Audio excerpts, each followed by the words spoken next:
Without any further ado, we are going to start our very first session, that is port sector in India, vis-a-vis Gujarat, opportunities for investment.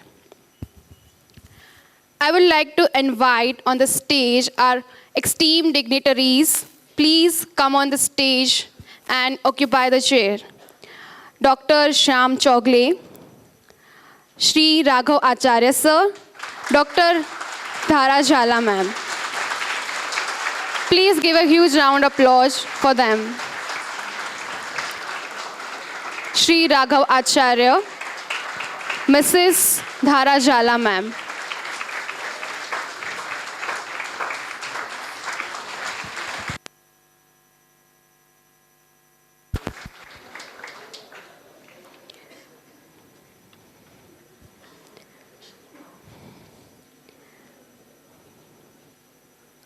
I would like to invite Mr. Tejas Dave for welcoming Dr. Shyam Chogle with the flowers.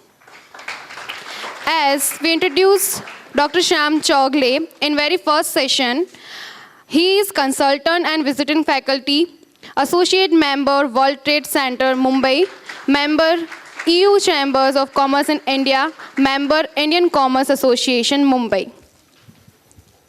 Now, I would like to invite Mr. Asfaq Sumra for welcoming Mrs. Dhara Jhala. Mrs. Dhara Jhala, freelancer and trainer, Ahmedabad. She is dynamic professional with diversified experience of more than 10 years in corporate and academic collectively. She has successful and proven track record of her skill and ability in capacity of an instructor and professional. She holds post-graduation diploma in management, Master of Commerce, and post-graduation diploma in international business operation. She has successfully cleared Gujarat State eligibility test and UGC NET. Currently, she is pursuing her PhD from Gujarat Technological University. Her subject area include general management, port and shipping, international trade, and HRM. She is also proficient in imparting training and conducting management development program on various topics related to the subject areas. She serves as a visiting faculty and trainer at different institute of repute like BK School of Professional and Management Studies, Institute of Chartered Accountant of India, Tolani Motwan Institute of Management Studies, Amity Global Business School. She is committed and effective instructor who believes in continuous learning and self-motivation. Now, I would like to invite Mr. Parth Jaiswal to welcome Shri Raghav Acharya sir. Shri Raghav Acharya sir, Assistant Professor, Department of Maritime Management, Gujarat University, BK School of Professional and Management Studies. Since 2018, previously he was worked as Marine Control in Charge in Marine Department at Adani Hazira Port Private Limited for more than 5 years, where he was responsible for managing marine operation. He was command over the practical subject like VTMS, port operation and charting, etc. He had also worked with VTS Khambat as VTS officer and as officer operation at Strait Ship Brokers Private Limited, Surat. He is having 9 years of experience in industry and more than 5 years of experience in academic. Currently, he is pursuing PhD from Gujarat University. His educational qualification includes MBA in Port Management, MA in Sociology, and PG Diploma in Disaster Management. There is one more announcement that Shri Kalpesh Vithlani sir, Director of Gujarat Maritime Board, he was not able to join us in our inauguration session. So he told us that he is joining any time in between this session. So we are waiting for them. And now I would like to request Ms. Shyam Chogle to take over the session. Thank you.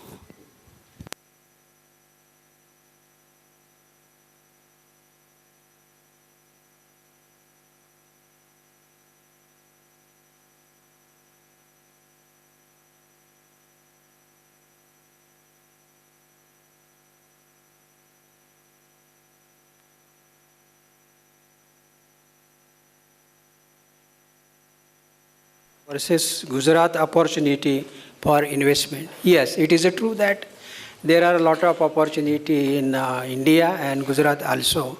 But you compare with each other, there are also some problem. Especially I work with the mega container terminal of Chennai port.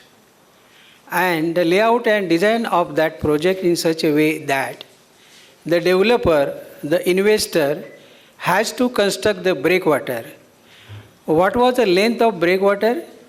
One side 1.75 kilometer, second side 2.25 kilometer, total 4.75 kilometer breakwater.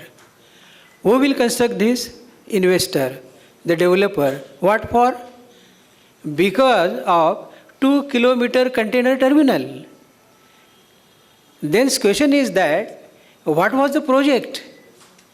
To construct the 2-kilometer container terminal, the developer, the investor has to construct the breakwater of 5 kilometer.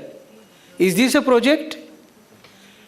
I asked this question to the pre-conference meeting, pre-bidding meeting, to the chief engineer who has designed this layout. He is Mr. Ashok Gadkari. Earlier he was the chief engineer of Mumbai Port Trust, and after that he was transferred to the Chennai Port Trust. He could not answer for that. Because what was the original project?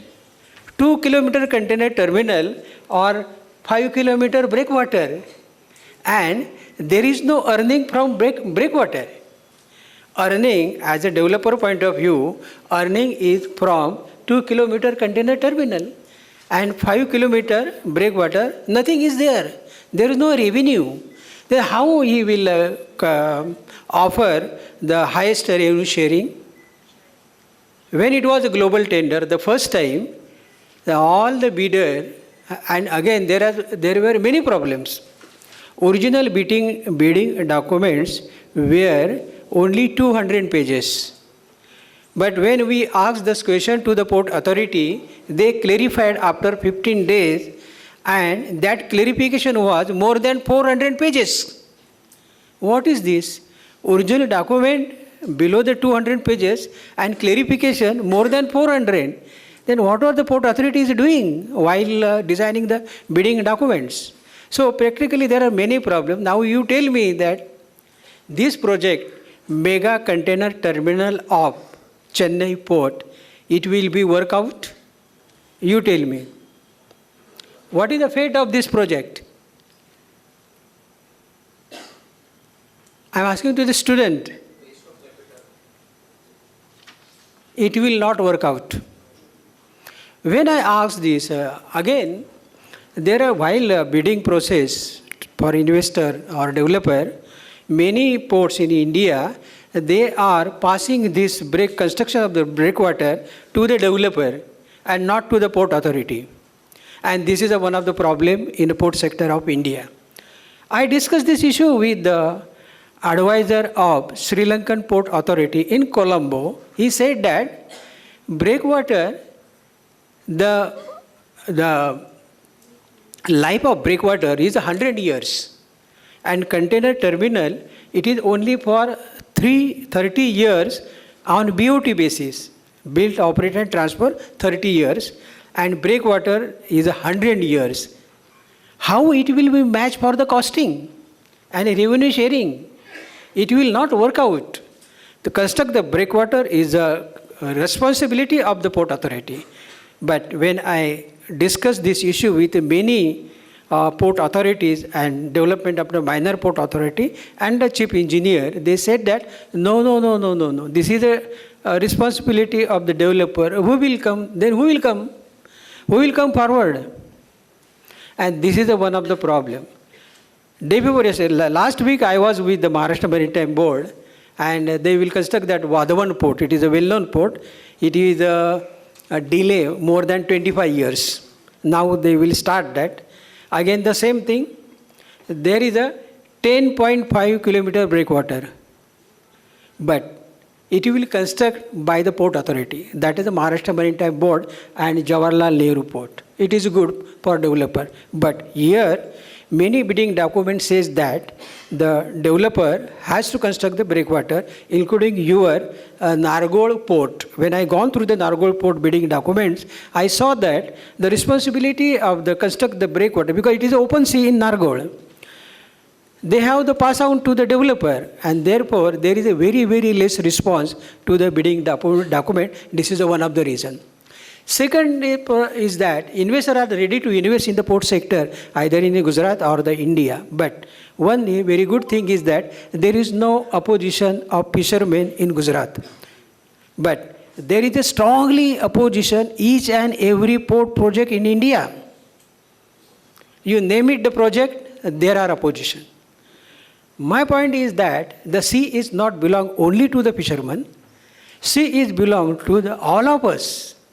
Then why not we have to construct the port near the sea? The port will be not construct near the sea, then where we will construct the port? It is in Simla or Kulu Manali? No, it is near the port. It is assumed. But there are very strong issues, even though Vizag port in Kerala also it is a big problem. Katupalli port, there is a main problem. Maharashtra, there is always problem of the fishermen, including this Vadhavan port. So this is one of the issue. And third is that local agitation from local people. They want employment, they want rehabilitation, etc. But the port authority passing this problem to the developer or the bidder. A good example of JNPT port, that JNPT port, India is very good port, everything is there, nothing, no problem. But still, after 25 years, the container freight station owner has facing the problem of local people. They are agitating for the service. Okay, employment we can understand. Employment what for? The first generation, they are asking for the second generation. How it is possible? So there are many problems are here while investing into India, and therefore due diligence are more required while investing in a port project in India. This is the base. Now we have very good speaker on this issue. That is one is that Mr. Raghav Acharya. He is the assistant professor of BK School of Professional and Management Studies of Gujarat University. He has studied this. He has written the research paper in our conference paper. So he has gone through this very, and he connected that the port connectivity and port performance. Yes, there are 5 factors of port performance, and he has selected one is that port connectivity. If it is port connectivity, how the port performance will be increased, and if there is no connectivity, then what are the problem? I will give one small example of our Dighi port. The port authority, Maharashtra Maritime Board, is giving the waterfront to develop the port, and they forget everything. That developer has to construct the road backside the port up to the national highway. That MMB will not construct the port, connecting the port, connecting the road. They are giving only the waterfront, and they are telling that to construct the port and give us the waterfront charges, waterfront revenue. Like this, it will not work unless and until the responsibility of the connectivity has to take the port authority who is issuing the global tender. This is one of the reasons, either in major port or the minor port, connectivity is a very big problem. So, Mr. Raghav will focus on this issue, and after that we will go to another speaker. Now, being a student, that is your responsibility to listen carefully and ask many questions to the speaker. Am I right? Thank you. Mr. Raghav.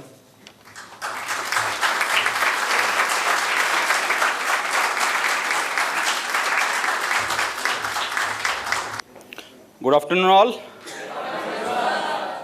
So, young faces, some are in uniforms and some are in blazers. So, the half of the students will definitely run the ship and half of the students will definitely run the cargo, correct? So, all should be ready for the presentation. Thank you. So my topic is a study on current scenario of port connectivity in India to increase the port performance. So we all know about the ports. What are the ports? What they do? So this is the flow of presentation. In my introduction, port is a place where we can transport the cargo by sea. है ना?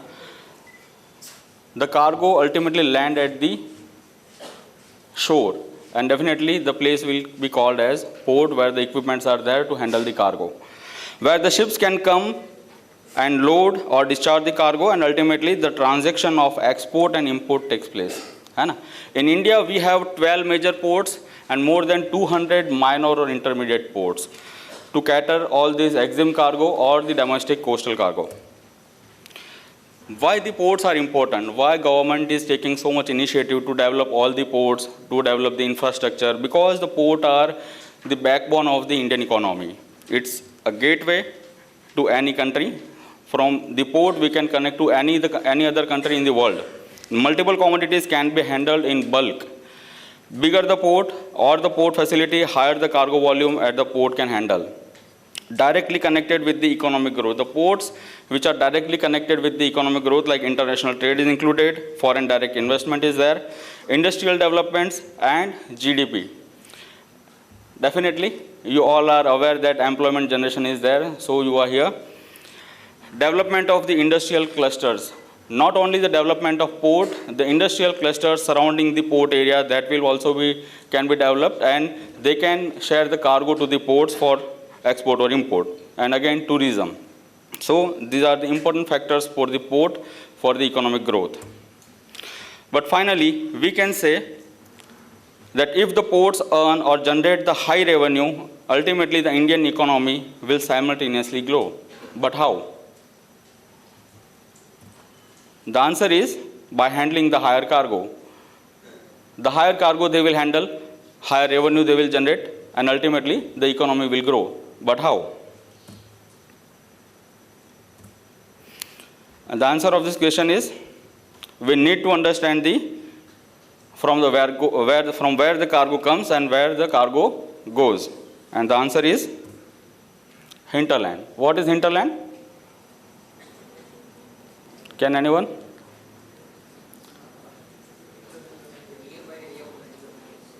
Nearby area, okay. Anyone? Any area surrounding the port or nearby states or districts from where the cargo can come to the ports, or from the imported cargo can goes to the area where the point of consumption is there.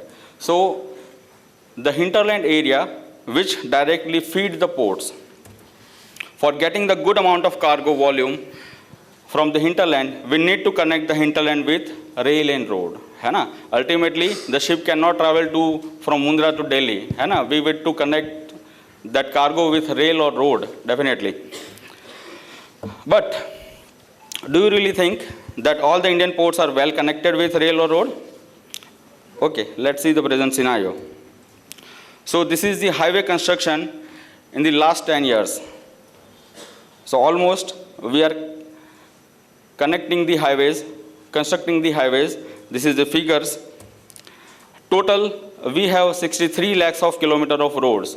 And from that, only 3% highway are with the state highway, and only 2% of the roads are the national highway. And rest of the 95% are the normal roads, are the connecting with the state highway or the national highway.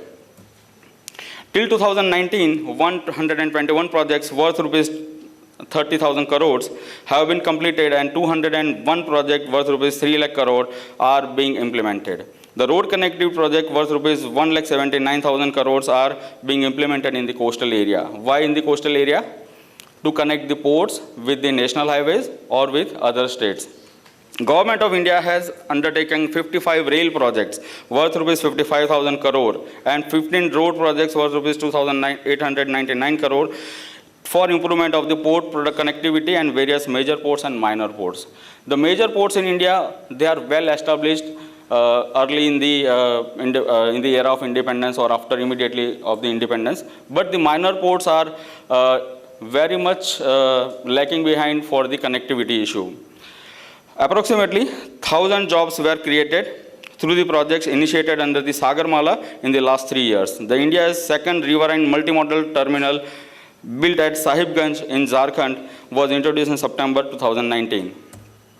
So these are the statistics of the Sagarmala project. You can see the projects that are covered under the Sagarmala project, the length of the highways which are going to be constructed under this project, and the number of projects. The rail connectivity project, the 13 projects are already completed, 27 projects are under implementation, and 30 projects are in the pre-implementation phase. And multimodal logistic parks, they are also in the project, in the pipeline. One project is already completed, 9 projects are under implementation, and 5 projects are under the pre-implementation phase. Now, rising budget allocation, the government is allocating a huge budget for developing the infrastructure. Under the Union Budget 23-24, the Government of India has allocated 2.7 lakh crores to the Ministry of Road Transport and Highways, because we know that without road or rail, the cargo will not move or will not reach at the destination port. Rapid growth in the national highways. India's road network has grown 59% to become the second largest in the world at the last 9 years. India has nearly 64 lakh kilometers of the total road network, and national highway network alone stood 1,45,240 kilometers in 22-23 compared to 91,000 kilometers in 2013 and 14. NHAI is planning to raise 40,000 crore to monetize its highway assets through the Infrastructure Investment Trust. India has a total of 97,000 kilometers of national highways in 2014-15, which has expanded to 1,45,000 kilometers by March 23. National Highway Authority plans to construct 25,000 kilometers of the national highways in 2022-23 at the pace of 50 kilometers per day. In August 22, Minister of Road Transport and Highway, Mr. Nitin Gadkari, inaugurated the late foundation stone of 6 national highway projects of 119 kilometers worth rupees 2,300 crores in Indore, Madhya Pradesh. Now, attractive opportunities. A total 202 national highway projects worth rupees 79,000 crores are at the implementing stage in the country and are 6,270 kilometers in length. The government aims to construct 65,000 kilometers of the national highway at the cost of 5.35 lakhs crore. A network of 35 multimodal logistic park. Do you know multimodal logistic park? Yes? Anyone from the audience? Why we need multimodal logistic parks? In the inaugural session, Samir Shah sir has explained. Multimodal, yes. Multimodal logistic park will provide the better connectivity, as the multimodal logistic park consists of a dry port, which is also known as the ICDs are there. Hence, it is also connected with the port, so CFS is also providing the same connectivity. So, multimodal logistic park is the connectivity between the ports, roadways, and the highways. So, multimodal logistic park will help to reduce the logistic cost and bring the efficiency in the supply and logistics. Correct. So, multimodal logistic park will connect the cargo with another mode of transportation. So, ultimately, the logistic park, multimodal logistic park, the cargo will directly run from one point to another without stopping at any point, and they will reach to the destination. The government also aimed to construct 23 new national highways by 2025. In February 22, NHAI rolled out the plan to construct 5,700 kilometers of highways that will connect 117 districts. The plan was worth rupees 1 trillion. The huge amount is government is investing. Gati Shakti National Master Plan. What is Gati and what is Shakti? Speed and power. Correct? So we have to move our cargo with speed and with force. The Indian government launched Gati Shakti Master Plan, National Master Plans, which will help lead a holistic and integrated development of infrastructure, generating immense employment opportunities in the country. The aim of this plan is to create a digital platform that would enable 16 ministries to collaborate on the integrated planning and coordinated implementation of the projects. Normally in past, we have seen the issues like one ministry or one department is not cooperating with other departments or ministries. Like road and highway department is not cooperating with the railway department, or the shipping ministry. So now they all come on the same platform and they have to work together. So this is the master plan. The plan will also bring together the departments like railways, roads, highways and other, and implementation will be done by help of the geosatellite imaging of the big data, land and logistics. India's Gati Shakti program has consolidated in list of the 81 high impact projects, out of which the road infrastructure project were on the top priority. The major highway projects include Delhi-Mumbai Expressway 1350 kilometers, Amritsar-Jamnagar Highway that is 1257 kilometers, and Saharanpur-Dehradun Expressway 210 kilometers. The main aim of this program is to foster approval of the processes which can be done through the Gati Shakti portal and digitize the approval process completely. Bharatmala Pariyojana. Under the phase 1 of the Bharatmala Pariyojana, the ministry has approved the implementation of 34,800 kilometers of the national highways in 5 years with outlay of 5,35,000 crores. Under the scheme, 22 greenfield projects, 8,000 kilometers in length, are being constructed. This is worth rupees 3.26 lakh crore. So, what is the past and what will be the future? The Bharatmala Pariyojana shall deliver the substantial improvement in the highway network. Before implementation of the Bharatmala Pariyojana, we have 6 industrial or cargo corridors, freight corridors, but after implementation of the Bharatmala Pariyojana or after the completion of the Bharatmala Pariyojana, we will have the 50 corridors. As of now, we have 40% freight which are running on national highways, but after completion of the Bharatmala Pariyojana, we will have 70 to 80% of the freight which will be running on the national highways.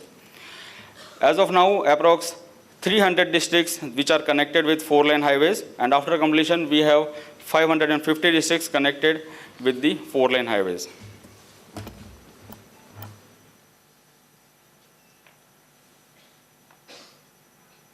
We will take a break for a few minutes.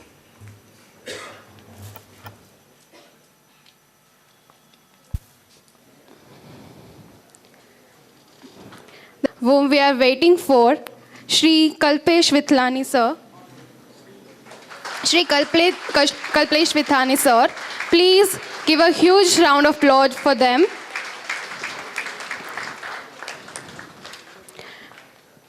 I would like to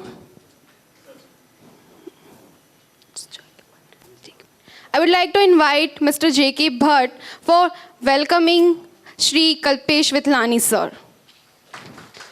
Shri Kalpesh Vithlani sir, General Manager, Projects Gujarat Maritime Board, Gandhinagar. He is holding additional charge of Chief Operating Officer of Gujarat Ports and Logistics Company. He is having total 23 years of experience in infrastructure sector and oil and gas sector. He has also worked in PSU of Government of Gujarat, GMB and GSPC. Presently, he is handling railroad connectivity projects for Gujarat Ports. Nodal Officer for Sagarmala and National Infrastructure Pipeline from GMB. Thank you so much, sir, for your presence. Thank you so much, sir. Thank you. I'd like to invite Raghav, sir. Please continue your presentation. Thank you.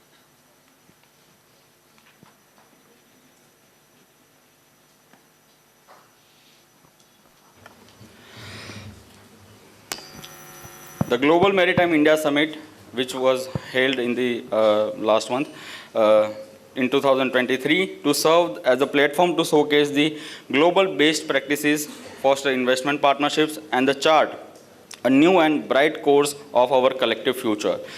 In the Maritime India Summit 21, the Ministry of Port, Shipping and Waterways identified a total of 400 projects worth rupees $31 billion investment potentials. As a part of the Sagarmala project, more than 574 projects worth rupees $82 billion have been planned and for the implementation between 2015 to 2035. Now, government is also planning to develop maritime trade hub. Gujarat Maritime Board is also planning to start the smart port city, correct, sir? So, maritime trade hub. To establish Odisha as a hub of maritime trade, the government plans to support the state's industrial growth with the sectors such as roads, rail, and ports. The multimodal rail, road, and air linkages with sea and riverine ports would unlock the potential for the port-led blue economy, allowing the minerals and the goods to be transported at much lower logistic cost. Foreign direct investment, as we are aware that foreign direct investment that is 100% allowed by the government under the automatic route for the projects related to the construction and the maintenance of the ports and the harbors. The cumulative FDI equity inflow in the port industry is about $1.63 billion during the period of April 2000 to March 2023. Model concession agreements. Model concession agreements was finalized to bring the transparency and the uniformity to contractual agreements that major ports would enter with the selected bidders for the projects under the build, operate, and transfer model. In March 2018, a revised MCA model was approved by the Government of India to make the major ports in the country more investor-friendly. Major Port Authority Bill.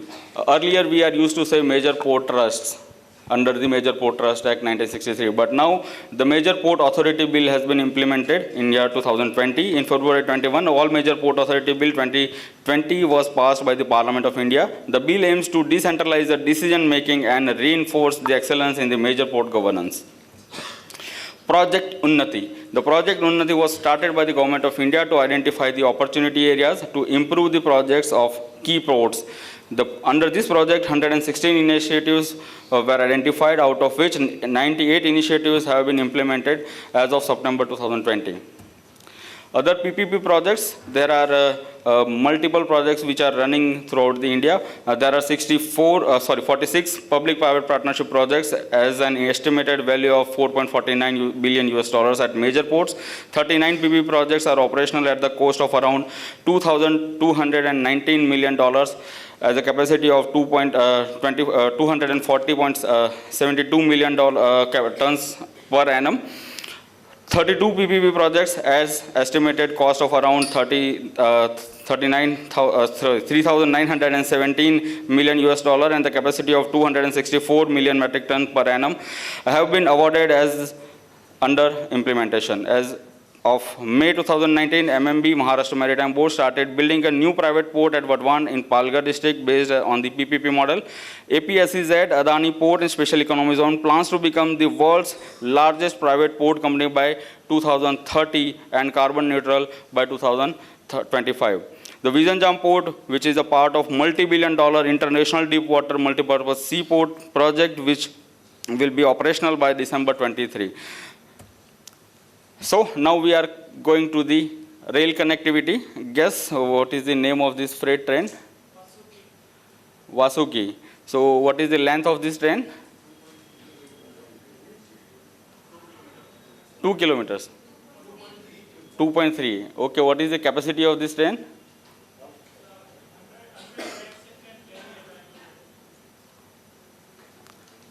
How many wagons that the train can carry? 265. Okay. Okay. So almost 295 wagons can be carried by this train. 6 locomotives will be required to pull this train. Cargo capacity is around 9,000 metric tons and that connect the various regions of the country. So this is the future of India for moving the cargo from one place to another.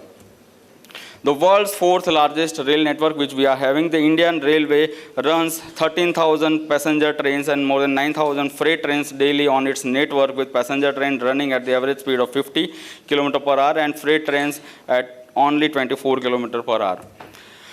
Total earnings from the freight in the last year, in the year 2023 is $19.56 billion. Total revenue sharing from the freight is 75.2% and from the passenger only 20.2%. turnaround strategies for the freight traffic. Now we have to convert our rail on the maximum pace so we can move the cargo very fast, we can carry maximum cargo, so we have to increase our load capacity. Axle load was increased from 20.3 tons to 22.9 tons and 25 tons for the selected routes, and freight discounts were offered to the customers offering high tariffs.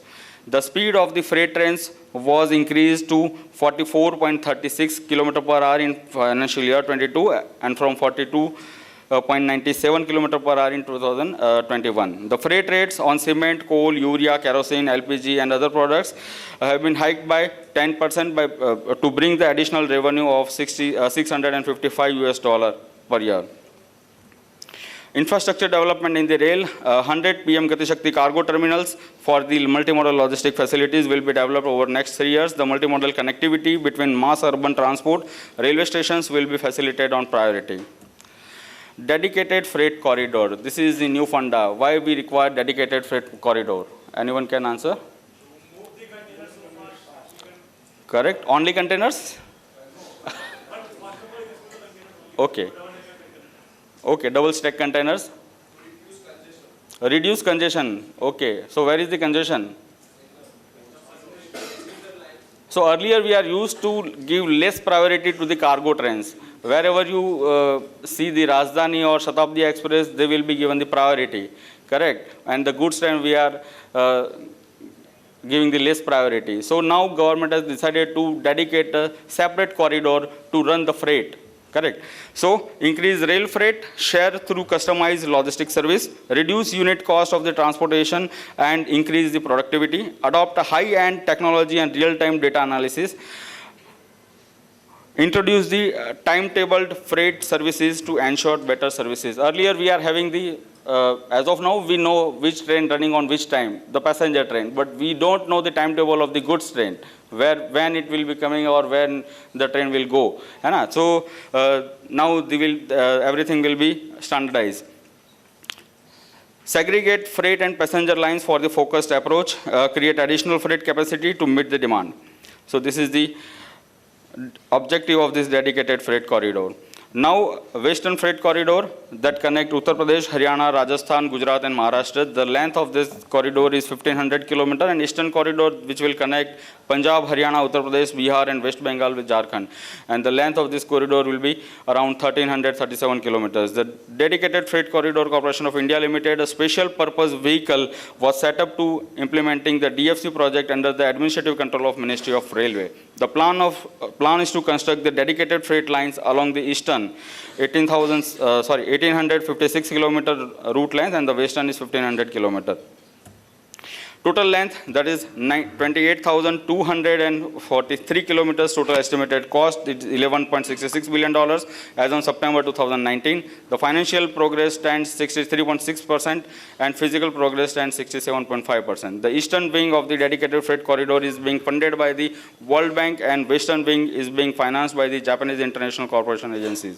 The Japanese International Corporation Agency has granted rupees 8,553 crores for the phase of 1 of dedicated freight corridor. The World Bank granted loan of $1,100 million for EDFC's phase 2 and section loan of $650 million and for Eastern Dedicated Freight Corridor 3 in October 2016.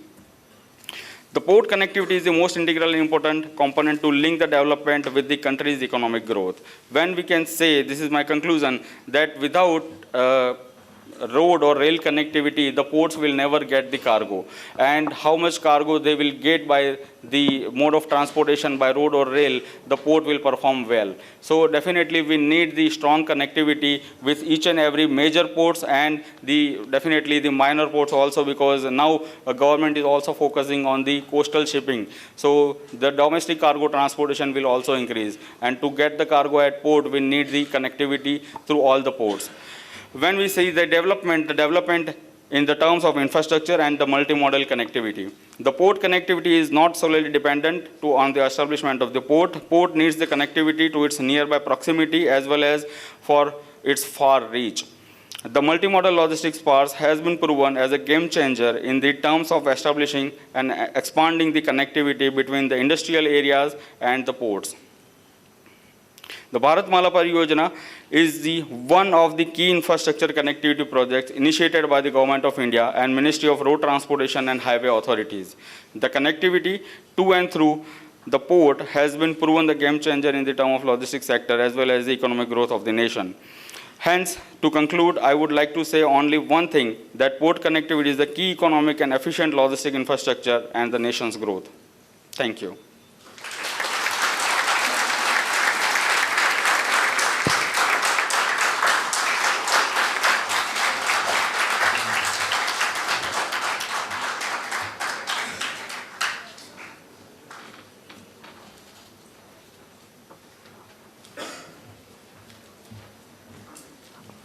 Now I will request to Ms.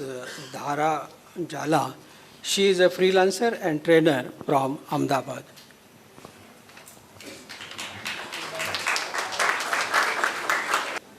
A very good afternoon to all of you, all the wonderful audience present and respected dignitaries on the dais. It is an honor to be present in this environment again consecutively for the second year.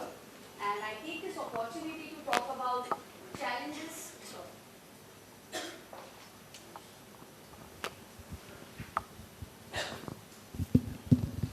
Yes, I take this opportunity to talk about the challenges that we are facing. We have just seen a wonderful presentation which talked about all the good things that we are doing to make sure that our maritime sector is not missing out on anything, and we are on a continuous growth momentum to become one of the world's leader, right? Or one of the largest growing economy in the world. So I'll be rather focused more on the challenges and special focus on Gujarat and the type of challenges that Gujarat maritime sector is currently facing and what role we all together can play in making sure that these challenges are turned into opportunities. So it is good to talk about good things that we have, but it is also worthwhile to talk about or reflect upon the challenges that we face, which we have to find out on our own, because nobody will come and knock on our door and tell us that you are wrong here.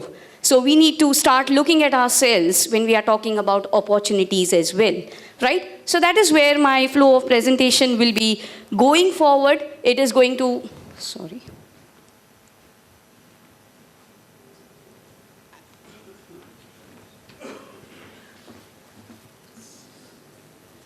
Right. So as I mentioned, I'll be rather talking about turning our obstacles into opportunities and problems into possibilities. And that is where the whole presentation is focused upon. I'll talk about the environmental challenges that the country is facing currently, environmental challenges with respect to maritime sector of India. We are already in the middle of discussions on decarbonization. So we will talk about this little bit, where we are going to be by 2020-50 as per United Nations latest report. All the member countries have been notified to start working on decarbonizing the maritime industry of respective country. So that is a big environmental challenge that we have to tackle. Then manpower, of course, offshore and onshore, and with all good manpower sitting in this particular hall, it is all the worthwhile to focus upon this challenge that we currently have.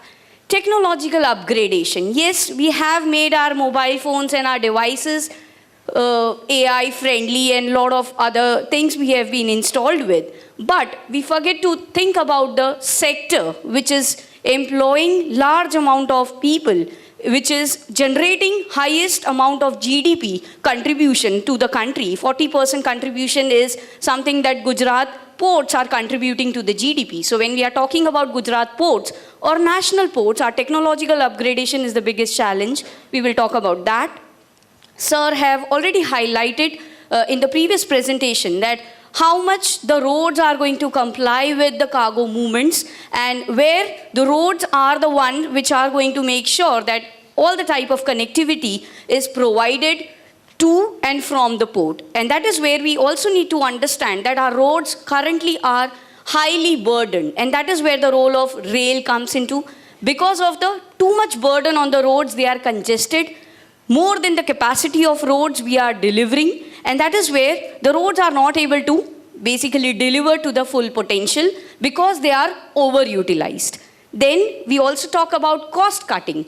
When I talk about decarbonization and the environmental measures that we need to take, I need to also focus on the fact that all of this is going to come at a cost. So when I'm talking about cost cutting, it is not just cost cutting in terms of logistics cost. I'm talking about cost as an overall cost of the port development, or brownfield ports ko we are going to take up as a project to upgrade and make technological innovations there, which are environmental friendly. All of this is going to come at a cost. So obviously the cost of handling cargo in a greener environment is going to be more, right? We are going to pay more for greener plastic or renewable plastic than the plastic which we can just throw and forget about, right? But as a sustainable development initiative, ports will have to manage the cost also while they provide environmental friendly solutions. Coastal movements, coastal cargo and coastal ports, we have heard about a number of times while our discussion related to maritime goes.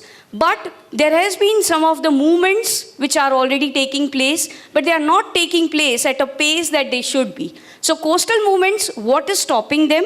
We will be talking about that. Supply chains, regional competition from ports nearby India, and of course the maritime security of the country. We have been time and again reminded of this problem, and wherein the government of India has taken a very concrete initiatives which can stop us from facing such kind of security related menaces related to international waters, because of which we are exposed with lack of security on our coastal areas. So talking about further opportunities, those were list of challenges. Now you could see that there are many challenges, but we are focusing on limited amount of opportunities which has resulted from the same challenges. So I already talked about AI, I have already talked about energy efficiency and sustainable means.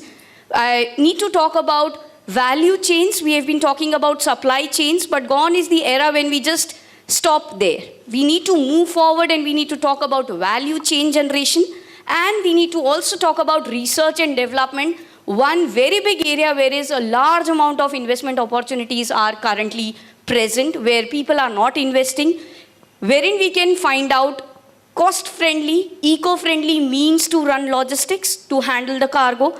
There has to be research and development and a special budget allocation for research and development, special prospective schemes for those who wish to invest into such kind of areas. Should be the area wherein the opportunities are lying.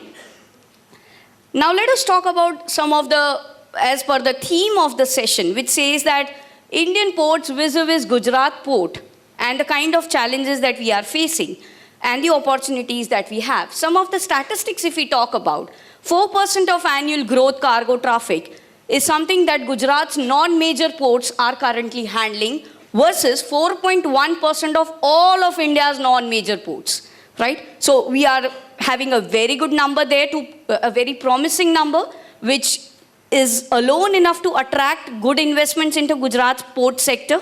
Secondly, if we talk about in terms of numbers, then 405 million tons of cargo traffic is something that Gujarat's non-major port have handled in the year 2021 and 22. And versus that, all of India's non-major ports, if we compare, it is 598, roughly 600. So there is a difference of 200 million metric tons, we can say, which is the difference between Gujarat port and all of India's non-major ports. So which is also a very good number to attract investments into our state. Then if we talk about the percentage share, we are together as Gujarat non-major ports contributing to the 68% of total traffic of the country that is handled by non-major ports. So you can see a very small percentage is handled by rest of the non-major ports of the country. So yes, our non-major ports are doing wonderful when it comes to this. There have been some cargoes which have led to this percentage share. One of the cargoes is petroleum products, and Jamnagar refinery has been the prominent player in making sure that these figures are there on this particular presentation. Fine. So talking about opportunities and then challenges, of course, we did see We are very good when it comes to our contribution to the overall cargo traffic and the percentage share, but we should also not miss out. Now, what you see on the screen is a challenge or a problem that we are having large number of non-utilized minor ports. But on the contrary, we are also one of the only state in India which has largest amount of active non-major ports also. So it is not just that we are bad at handling our non-major ports which are underutilized. This figure is just to make us understand that there is a lot more to do. It is not hinting at the negative aspect, it is hinting at the positivity that there are still a lot of ports which are not utilized properly. So, in order to utilize full potential, we need to focus on this figure, which says that out of 48, or roughly 40 if we can consider, 28 are reportedly inactive. But again, as I mentioned, it is the only state in India which has the largest amount of active non-major ports as well. But there is a gap, and that we need to fill in. Nobody will come and knock on our door and tell us that, hello, you have more ports underutilized, why don't you utilize it? So it starts in our state itself, in our discussions only. We should focus on the underutilized part. When we are talking about coastal cargo, right, we have been talking about coastal movements, coastal ports, coastal corridors, and a lot of other things. But the same unutilized ports that we have, right, what are the reasons they are unutilized? Infrastructural problems are the major reason, right? Lack of investment in the regions where the non-major ports which are non-active, that is another reason. Third reason could be draft requirements, right? There could be these connectivity problems. So why not to tap on these underutilized ports as a coastal ports, because the locations that these ports are onto, they provide seamless connectivity, and thanks to Sagarmala and Bharatmala, it would be easy to convert these underutilized ports into actually coastal ports and make it a reality. So no, we are not saying that all the ports have to be as big as Mundra port or as big as Pipavav port. We are saying that each port that we have, which is underutilized right now, has the potential to contribute in the overall growth of the state, and that is where this number should be going. Ensuring hinterland connectivity would be very, very important at these underutilized ports. Then, if we talk about some of the rankings, yes, we are as a country ranking as 38th number out of 139 countries in our Logistics Performance Index, latest report that has been published by World Bank. We have jumped 6 numbers we have jumped back, and we are at this number, 38th rank. And Gujarat has been the largest contributor when it comes to India's rank at 38th. And we have already seen in previous PPTs that why we are largest contributor. 68% of cargo traffic is contributed by Gujarat ports alone, right? So that is one reason why India's rank is 38, and what is the role of Gujarat there, which alone is good enough for investment opportunities to attract. Then we need to also talk about Leeds rank. Just as we have Logistics Performance Index, Leeds is an index which is released by Government of India, and it has been 3 years that through Niti Aayog and other government bodies, we have been releasing these Leeds rank, which talks about state-wise comparison when it comes to logistics performance. So India as a country is evaluated in Logistics Performance Index, but Leeds Index, if we talk about, we are compared with Maharashtra, we are compared with Tamil Nadu, we are compared with Karnataka and many other states of the country. That is how we get to know where do we stand.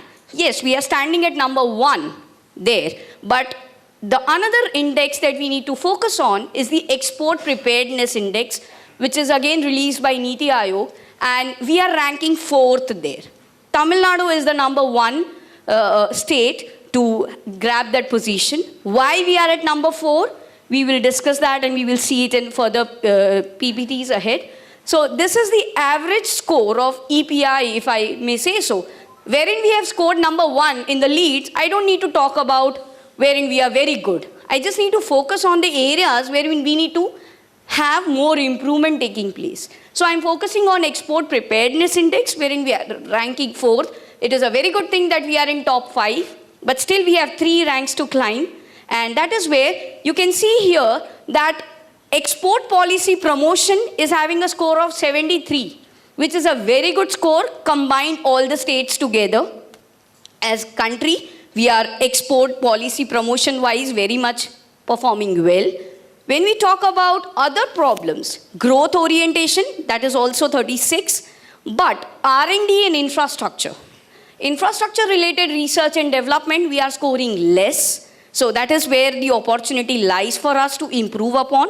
Then when we talk about export diversification, which is again a very good opportunity to tap upon, what all goods we have been exporting and make in India, and Atmanirbhar Bharat policies are in line with this problem that we are currently having, wherein we have been exporting similar kind of goods over the years and we need to diversify in new areas. For example, lithium batteries is something that we are exploring.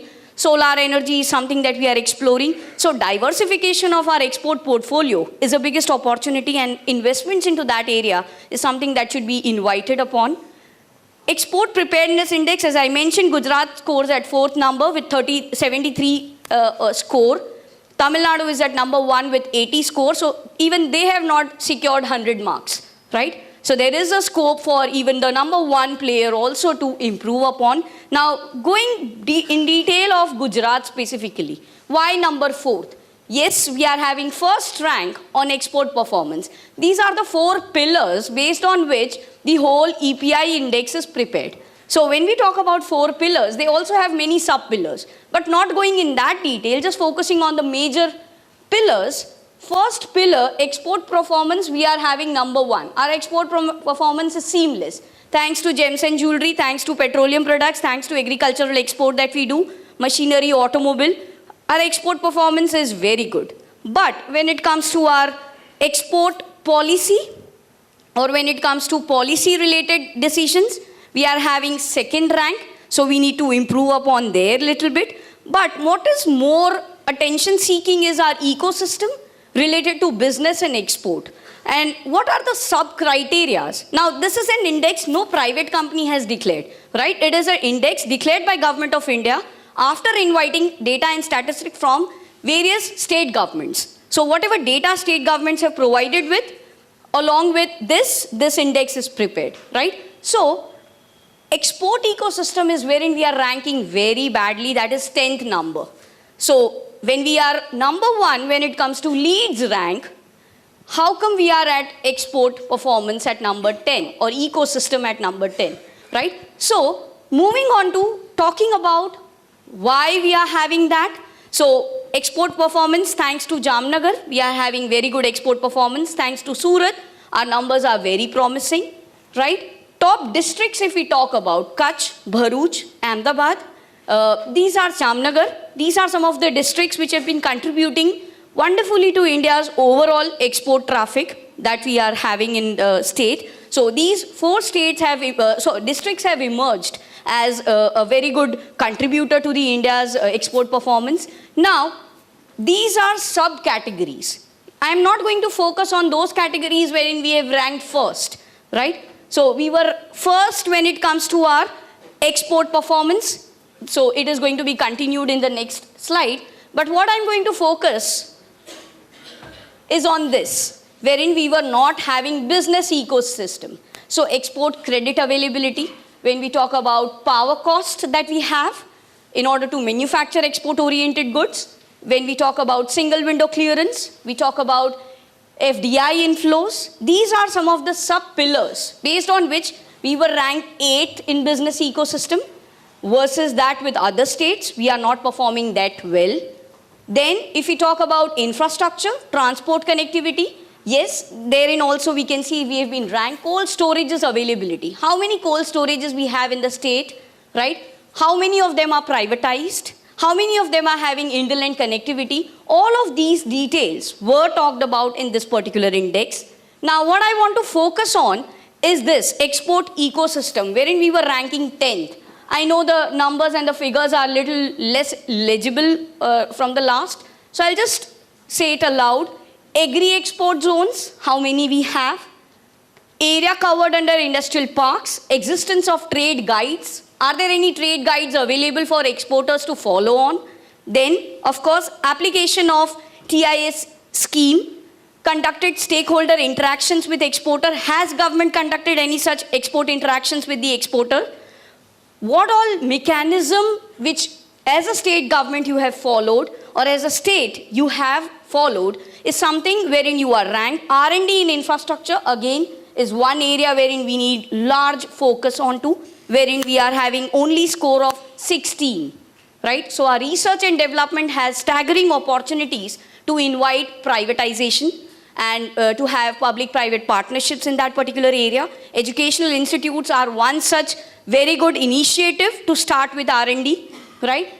And these are some of the schemes which the government of Gujarat have already launched, which we are hardly having a knowledge about. We know about Atmanirbhar Bharat, we know about Gati Shakti scheme and many other government of India schemes, but we are not paying attention to what our state government is doing to improve our exports. So these are some of the schemes which can actually invite and attract a lot of FDIs, which can attract a lot of private partnerships with the government. And these schemes are specific to particular products. For example, biotech policy. There is a specific policy of Gujarat government wherein you want to deal with export-oriented units in biotech industry, or you want to import goods in order to convert biotech energy or any biotech-related products. There are special schemes and mechanisms available. Preferential tariffs are there by Gujarat government. So we need to have more knowledge about that in order to attract more investment there. Solar power policy we have. We have electric vehicle policy of the state also, which allows us to manufacture electric vehicle related components, right? So right now we are allowed to import lithium batteries, which goes into the electric vehicles. But the components, if we import from abroad, and we are able to manufacture the same in Gujarat, then the opportunity can be further utilized. Decarbonization, as I was saying, it was in recent Global Maritime Summit in 2023 that was held in Mumbai. We have this MOU being signed by Kandla Port or Deen Dayal Port Trust and Jackson Green Project, which is based in Mumbai, made it possible. It is India's first such terminal which is having solar captive jetty available, which is generating a lot of solar power, and the port is depending on that energy for its consumption. Same has been also followed by gateway terminals in Mumbai, again run by APM, wherein they are also having solar run energy being used or consumed into their port. Wind energy. Wind energy is something which is untapped potential right now for the state of Gujarat, and we have a lot of potential there to capture upon. Pipavav and Tuticorin have been listed by the Ministry of Renewable Energy. And along with that, a UK-based company has signed an MOU with Ministry of Renewable Energy to set up wind energy plants into Pipavav and Tuticorin ports. So that is where our investment opportunities lie. We also need to talk about some potential opportunities as a state that we mostly do not focus upon. And our Prime Minister have also focused on toys cluster while he was Chief Minister, while he was Prime Minister of India, while he is Prime Minister of India. He has focused upon this very much, having a toys cluster. Karnataka is having the country's first toys cluster. China is the largest exporter of toys in the world, right? In one of the statistics that I was reading, that once fully loaded 23,000 container capacity vessel was loaded with only toys, and that sailed from China to US. So that is the amount of opportunity that we have if we are able to convert our state with toys cluster because of the very good, you can say, policy mechanisms that are available in the state. For example, easy availability of loans or credits. We have business mindsets available in the state. We have supporting government. We have availability of manpower when it comes to toys cluster. So, of course, the ports are there through which we can actually export the toys. So, toys cluster is an untapped opportunity. E-vehicle, semiconductors, cold storage and technology equipped warehouses. I'm not talking about technology driven ports. I'm talking about warehouses which are technology driven. So, we should start from there and then move on to upgrading our ports. Our warehouses should be first technology equipped because logistics cost is also something wherein the warehouses play a very important role. So that is where our focus should be. Container manufacturing. Bhavnagar has been identified as a cluster for container manufacturing in past, and much attention needs to be provided in that area because they are already shipbreaking. Alang is next to Bhavnagar, and that is where a lot of steel availability is there. And considering the global scenario, container shortages, and the problems related to it, we could tap on this opportunity by manufacturing a lot of containers in our own premises, that is our state. Wooden furniture, we are also having largest import of ply from abroad that we are doing. Gujarat ports are known to import a lot of ply, which is consumed by rest of the country. So we have a very good opportunity there when we are importing a lot of plywood from abroad, right? We can convert good international level furniture, wooden furnitures from that. We have the artisans available and we could tap on that opportunity. Then bunkering hub, of course, and export dedicated research institutes is something that we are missing out on. We will not just talk about maritime, we will rather focus on what kind of packing improvements we can bring into, what kind of sustainable packing materials can be used in exports, how we can reduce upon the cost. And with that, I conclude. But before I conclude, there were some very good remarks that I could make from the previous presenters, which actually talk about the opportunities. And first one was, as Sir was mentioning in the starting of the session, that return on investment is a problem. Why would investor invest into your projects when ROI are good? So what we need to do in that area is something that future discussions can focus on to. Our ROI has to be attractive. Then, of course, those with deep pockets will be easily employing their money into the investment. But those who are not having deep pockets, how do we make a level playing field for all the private players is also an area for discussion for our next discussion. Then, of course, we could use more of 3D printing. As Sir was highlighting the problem of breakwater, that breakwaters can last for 100 years, but container terminal will last for only few years, let us say 30 years or 40 years. So how do we reduce the cost of manufacturing or building up of a breakwater with the help of technology? We have been talking about 3D printing a lot. Many countries abroad have used 3D printing in making sure that the buildings are ready, the roads are ready, and bridges are ready within fraction of seconds.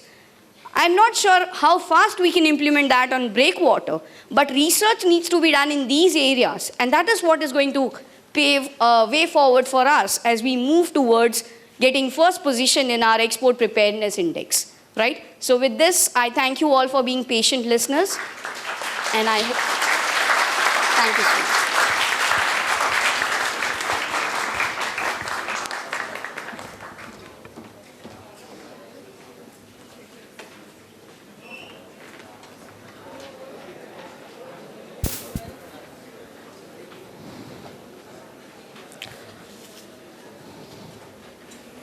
Now, I would like to request our guest of honor, Shri Kalpesh Vitlani Sir, to giving the speech. And also, thank you so much, Sir, for coming and your valuable presence. Good afternoon, everybody. I am not guest here, I believe. I am the host. And Vyas sir has always given that opportunity to me. This is consecutive 8th edition of this for conference which I am attending. Thank you, Saket, for that. I apologize for my late arrival. In fact, I was occupied with some other activities at Gandhinagar. I am sorry for that. And I congratulate again Saket for wonderful arrangement of this conference year on year. Of course, many things have been said by the esteemed dais panel, and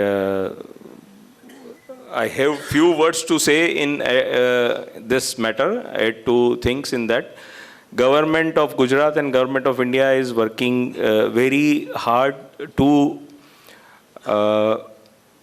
strengthen the policy framework which attracts investment in India.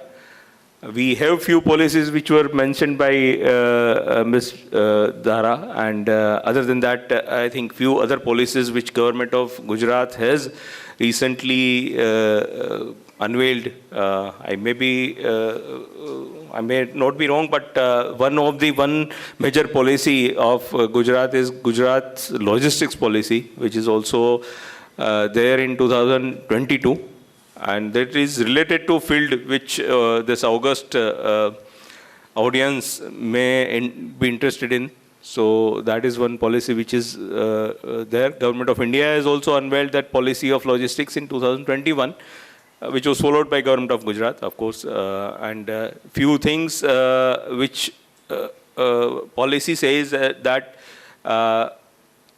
manufacturing is one thing, but if you see our imports are high.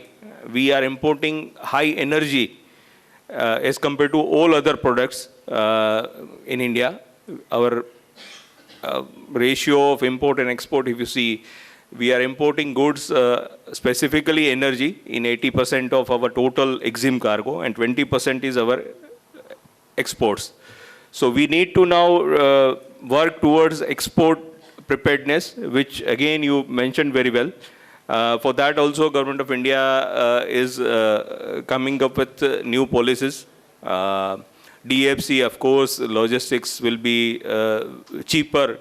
Say by 2030, there is a vision, Maritime India vision of Government of India, which spells that right now our logistics costs are 14%, which should be reduced to at least year on year to 10%. Which is again higher than the world average. So there is opportunity in this sector. I would request everybody to look into opportunities in this sector. Other than that, GIFT City has also come up with a very good initiative for leasing and financing of ships. Right now, there are few taxations which is comparatively higher than the other parts of the world in India. So Government of India has allowed that policy, leasing and financing of ships in GIFT City, which will be relatively cheaper than the other parts of the world. So that opportunity lies with the Gujarat. Other than that, we are right now working on construction of grade A warehousing in the Gujarat, railroad connectivity, Gati Shakti terminals. We have already commissioned railway connectivity to Bedi Port, and Gati Shakti terminal is coming up at Jamnagar Bedi. As rightly said, few things or few goods which are exported from the Saurashtra region can be tapped for such type of opportunity.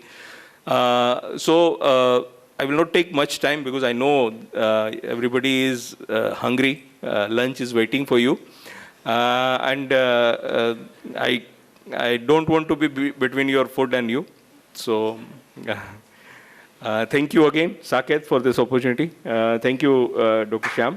Thank you. Thank you. I'm delighted. Thank you.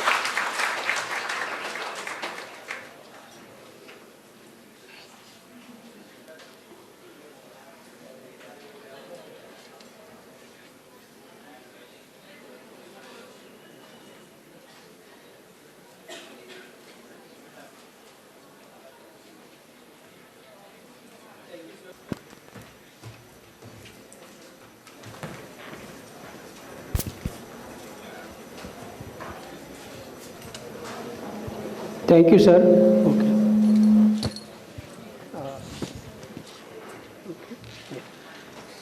So, in this session, we have focused on, the speaker has focused on various aspects of the port connectivity and their impact on the performance of the port efficiency. So, Mr. Raghav Acharya, there are 4 functions of the port. One is that transport function, which is very important because this function is bringing the port, the cargo from hinterland to the port and from port to the hinterland, and he focus on that. And He also focused on that the economic growth through the port development. Obviously, one is that the employment generation, which is very most important.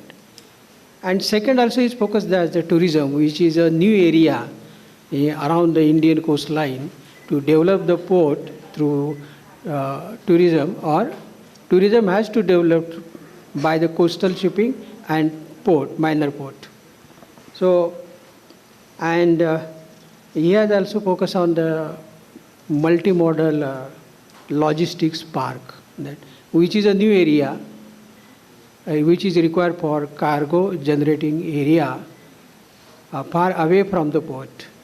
The logistic park, container port station or inland container depot is a cargo generating area far away from the port, and there should be required the connectivity. The basic problem is that, according to me, that cargo generating area in India, it is the northern part of the India, especially the western northern part, that is Rajasthan, Gujarat and Delhi. And all our ports are located or situated the southern part of the India. And therefore, the connectivity is the most important from cargo generating area to the port which are located southern part of the India. This is the basic logistic problem in the Indian port sector. So obviously, when we are thinking ahead, we have to think over this. And here also that highlight to dedicated freight corridor, which is the most important our project since which is going on since last 20 years. I will ask afterward. I will ask one question on that. What is the latest status of the dedicated freight corridor, since it is a prolonged project? I hope this will complete near future. The Madam Dara Jala, it was her presentation was excellent, and he has touched various points, and he has focused on the industrial policy of the government of Gujarat. And I was waiting for that somebody will talk on the container manufacturing. It is a new in India, because the basic is that in container shipping, all the container shipping line belong to the foreign country. Obviously, most of the container, more than 90%, are belong to the foreign container shipping line. And it was the problem in the Corona period, containers were not available for the export. This was the problem. So our Prime Minister has focused on this, and he set up that one factory, that is the manufacturing facilities in Gujarat. This is totally new area in India. So we have to appreciate this. And the sir, he has focused on the logistic policy. It is very good that now the maritime state is declaring not only the maritime policy or the port policy, but logistic policy followed by the Ministry of Commerce. It is very good. And what are the opportunities are available in this sector? And he has focused also Gati Shakti terminal is coming up. So it is a good interactions with the policy, practical, the policy, procedure, and the experience in this field. We have delivered, our three speakers has delivered this. And now we have to think over it, and we have to go ahead. Before that, this is a good opportunity to the industry expert and professionals from the industry and the student to ask the specific question to the speaker related to their topic. Yes, please.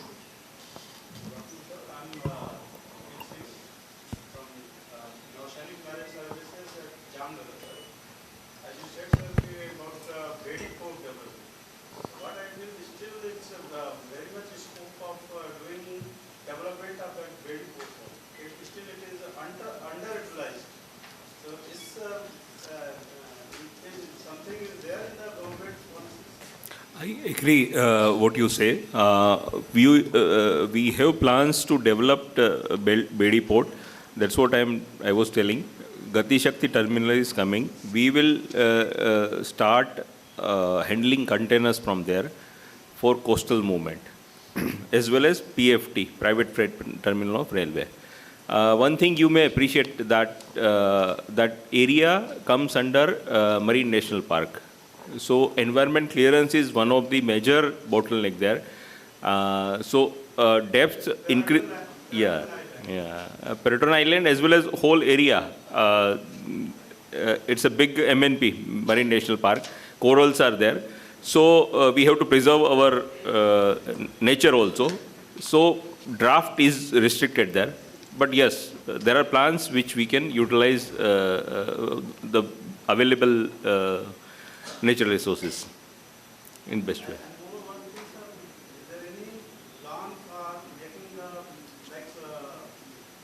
From Jamnagar to Kandla, Asif Bhuj, it is the shortest distance.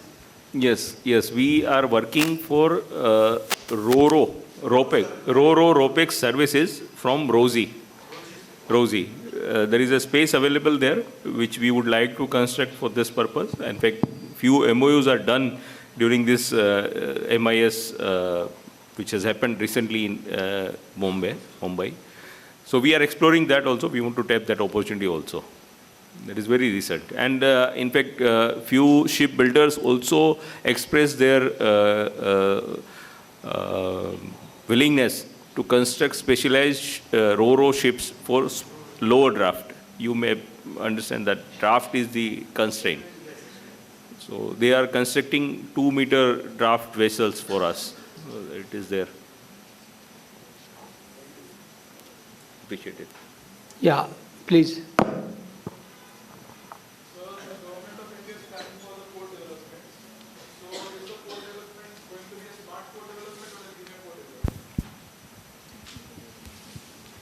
Please repeat your question. Sir, Government of India is planning for port development. So the port development is going to be a greener port development or a smart port development? Every type of port, even that green port, then brown port also. It is in Paradip is coming up that. So port development is totally in minor port and major port and all the port project, including green port and brown port also. No problem. Sir, so will it reduce the well-to-wake efficiency of the fuel consumed? Yes. There are many projects are there, environmental friendly, so no problem. Thank you, sir. I would like to further elaborate on Yeah, sir's thing.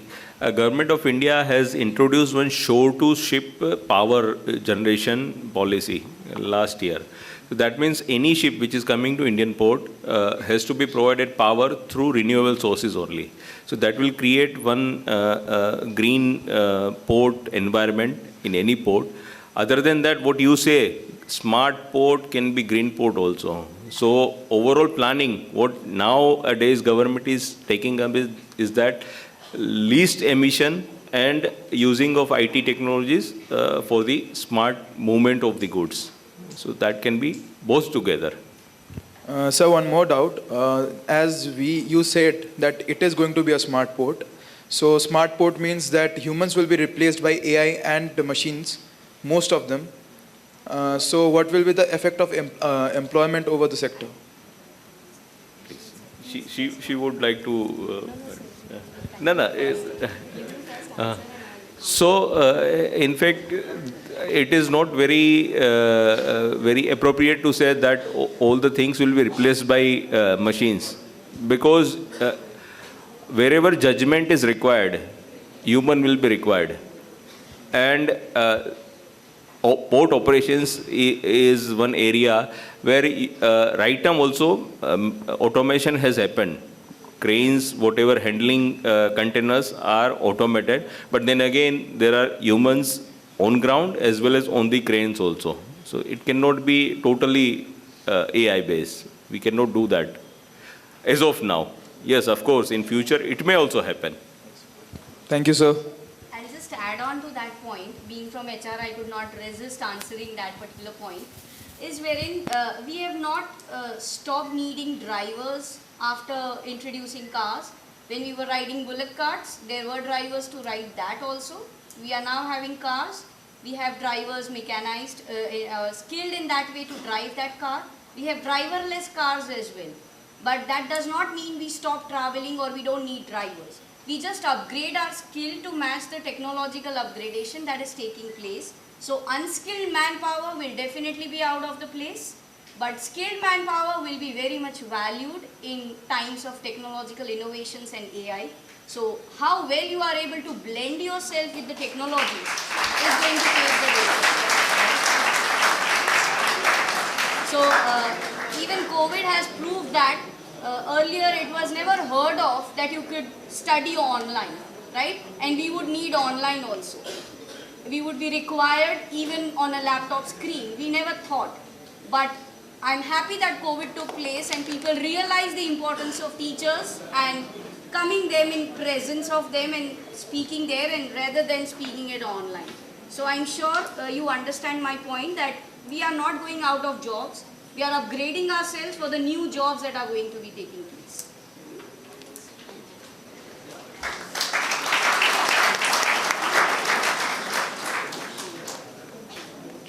Yeah. Please. Good afternoon. My name is Advocate Nishit, and my question is more from the legal perspective. We've been discussing about the growth in infrastructure and everything, but as a company secretary also, I have seen that there has been an increasing number of compliances that we've witnessed over the past few years, and increasing number of regulatory bodies also. So in a nutshell, I would want to ask that how deterrent are these compliances to the growth of infrastructure, number one, and does it pose any serious obstacles to ease of doing business as far as development of infrastructure in port sector particularly is concerned?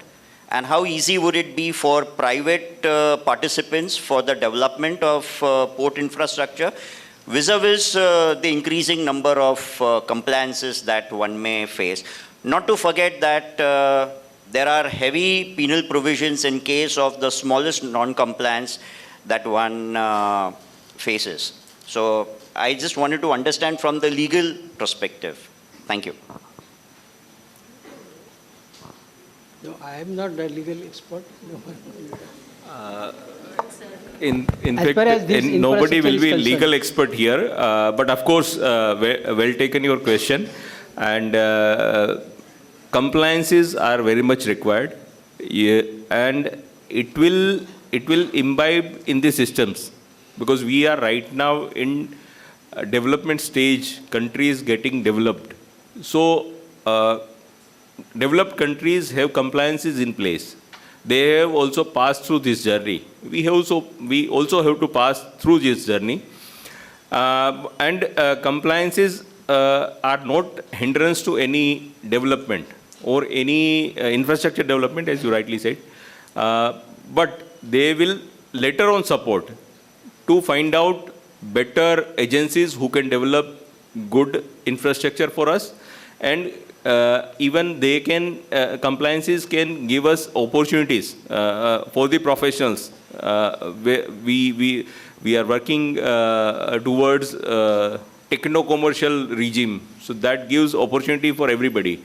And even legal system also will, the framework, legal framework will get strengthened by this. So I don't think any hindrance by this. So, sir, we are students of JMU and we are pursuing LLM in maritime sector.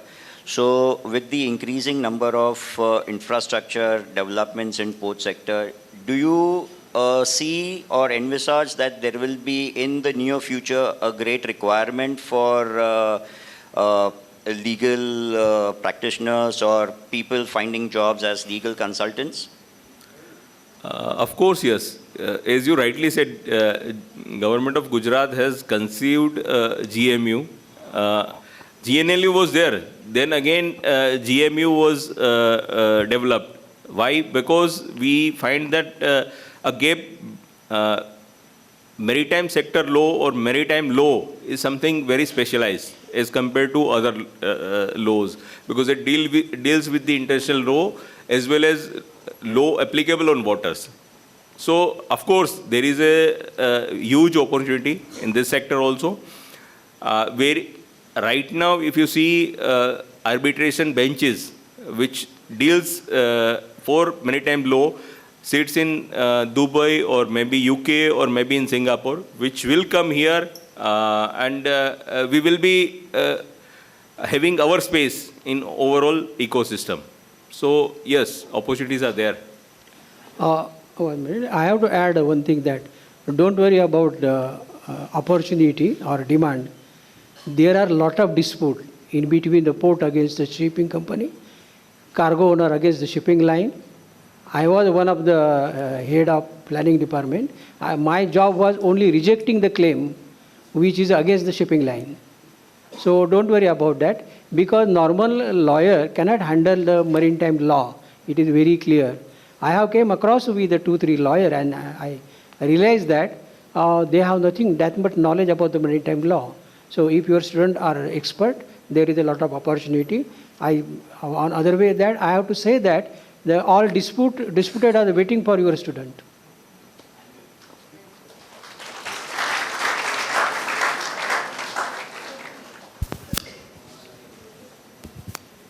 So hi, good evening, good morning, everyone. I am basically a student of MBA in Maritime Management. So I have came across few studies, like we have studied and raising the funds from the foreign companies. So for infrastructure development, we are getting the investments from GICA, Asian Development Banks and all. So my major question is, like, before all this, there was something, infrastructure pipeline program from the government of India for the development of infrastructure in India. So they were having the policy of 32, and rest of the part will be paid by the private ownership companies. So why we are so much focused from the raising the funds from an international company rather than generating the funds from the domestic fund banks and all? And various infrastructure programs in Bharatmala Phase 1 also face the discrepancy of the funds. So why we are so much focused about the international fund rather than a domestic funding? So I just have a point of question from the funding point of view regarding the same. Yeah, I will explain. Please, please. Sir. Number one is that why the government of India has opened the port sector 100% for the FDI? Because we do not have the money, and therefore from initial stage in 1991, port is the first sector who is open 100%, not 49% or 51%, 100% for the foreign direct investment. Why? Because we do not have the money for the port development. This is the basic. After so many years, maybe there are financial institute, they will giving the loan, but the need of infrastructure, the requirement for the capital in infrastructure is a huge amount. We do not have that much capable to handle the port project. That 10 years ago, we are estimated that $125,000 billion we are required. But now it is a huge amount. That. So obviously, we have to open the door to the foreign investor. Please come here, construct the port on BOT basis for 30 years or 50 years, hand over us, and then you go. So this is our policy. Thank you. I'd also like to add on that, sir, that it is more than money, it is the technical knowledge and the know-how that the international players bring into our country. After liberalizing our country in 1990s to where we are today, we have still not worked upon that hard on our technical know-how. And that is where we need international benchmark players to come into our country and start with an infrastructure which is of international standard.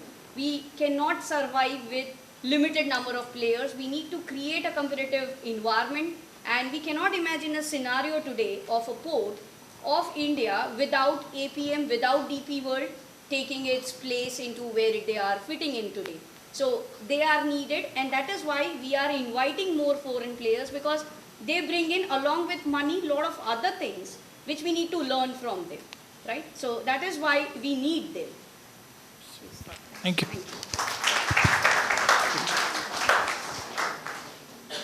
So good afternoon, everyone. I'm Jalak Sagar from BK Institute itself. So I would like to just add on the question of the this particular gentleman who asked that is this AI going to replace the human resource? But I would like to know that is there any kind of contributions is government going to play when it comes to skillful development from the perspective of education? So I end my question over here. Yeah, so I'd just like to say that skill development is a process and it is not something which can take place in like limited amount of time period. Skill India is one of the policies of the government which is currently in place. Smart classrooms is also one such policy of Government of India. These are some of the policies which are being right now executed not at higher level education but at the primary level education to the higher education. That is how the flow of education is going forward with.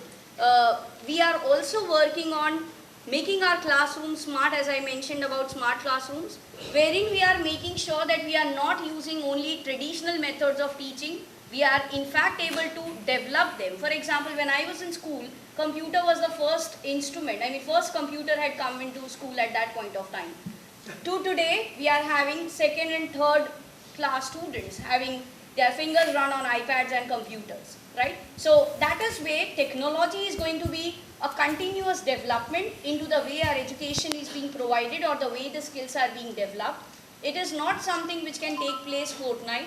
It is a process. As we keep on adapting to the new technologies, the same will be reflected into our way of life, the way of learning. So it is not something wherein through one scheme of Government of India, we can create AI efficient skilled manpower. It is at all level of education that has to take place, and I'm sure the prominent education institutes that Government of India or Government of Gujarat have started, or the private institutes that are playing their role, are making sure by launching good courses which are towards the skill development. So we have heard about supply chain, right? But automated supply chain is a new word that we have coined, which is automatically taking on AI and other technologies into its purview. So it is something which is a process naturally taking place as per the need and the demand of the market. We are going to supply in the education sector, and that is how skilled manpower is going to be developed. So today we are talking about green energy, we are talking about smart ports. Why we are talking that in this conference? Because it is a way to understand the need for that existing in the market currently, right? So I think I'm able to sum up your question there. Yes. My name is Vipin Shah. I am a former managing director of CITCO, and I am currently a tech faculty at Gujarat Maritime University. I have a little question with Mr. Kapil Vitlani, who is the other dignitaries and also contribute. This whole sector it has got a two big spectrum.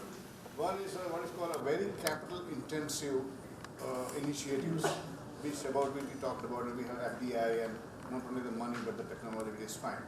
But the second spectrum, which I have been observing is very woefully missing, is what is called a secondary and tertiary sector, which is corollary to the main sector. So what I mean is secondary and tertiary corollary is, if I want to give a kind of example, in our circulatory system in the heart we have main coronary arteries, and then we have the branch arteries. They also play their own role in supply of blood to the heart. So likewise, the secondary and tertiary sector, that is a lot of service industries which are very much integral part of what is called a comprehensive development of this sector, and without which I think some of the requirements could be missing. And in conjunction with that, we have this whole business of startup, what is called fervor, if I may use the word, and a lot of schemes.